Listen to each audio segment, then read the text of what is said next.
Audio Jungle.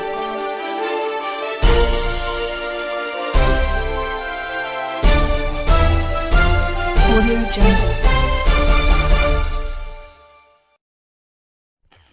السلام علیکم جی ناظرین، آپ دیکھ رہے ہیں غریب کی آواز اور آپ کو لے چلتے ہیں آج کی تازہ ترین اپڈیٹ کی جانب۔ ڈیرہ غازی خان پولیس پوسٹ پل 22,000 کی کارروائی، بھاری تعداد میں خطرناک اسلحہ اور ہزاروں گولیاں برآمد۔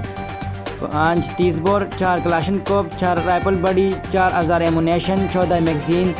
گرفتار ملزمان: انیس رضا ولد الیاس رضا قوم سید سکنہ ڈیرہ اسماعیل خان، الیاس رضا ولد محمد حسین قوم سید سکنہ ڈیرہ اسماعیل خان، آسیہ بی بی زوجہ الیاس رضا قوم سید سکنہ ڈیرہ اسماعیل خان، خدیجہ بی بی دختر الیاس رضا قوم سید سکنہ ڈیرہ اسماعیل خان۔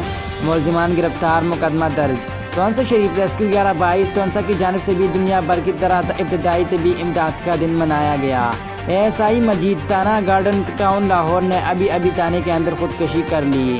یہ کیا ہو رہا ہے آخر؟ بستی بنڈی میں عورت کے ساتھ جنسی زیادتی کرنے کی کوشش، FIR ہو چکی ہے، ملزمان فرار۔ انا للہ و انا الیہ راجعون۔ ڈیرہ اسماعیل خان گاڑی اور ٹینکر میں تصادم، ایک ہی خاندان کے 4 افراد موقع پر دم توڑ گئے۔ موسیٰ شریف کے تحصیل ممبر شیخ عبدالقدوس جان کا نوجوان بیٹا بابی اور 2 بھتیجے روڈ ایکسیڈنٹ میں زندگی کی بازی ہار گئے۔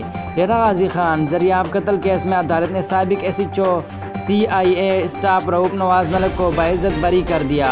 افغانستان میں گزشتہ کئی دہائیوں سے جاری جنگ کے بعد قطر کے دارالحکومت دوحہ میں بین الافغان مذاکرات شروع ہونے پر پوری دنیا سے مثبت رد عمل سامنے آ رہا ہے اور بین الاقوامی طاقتوں سمیت خطے کے تمام ممالک کی طرف سے اس کا خیر مقدم کیا گیا ہے۔ مزید خبروں اور اپڈیٹس دیکھنے کے لیے ہمارے YouTube چینل غریب کی آواز کو سبسکرائب کریں اور بیل آئیکن کو دبائیں۔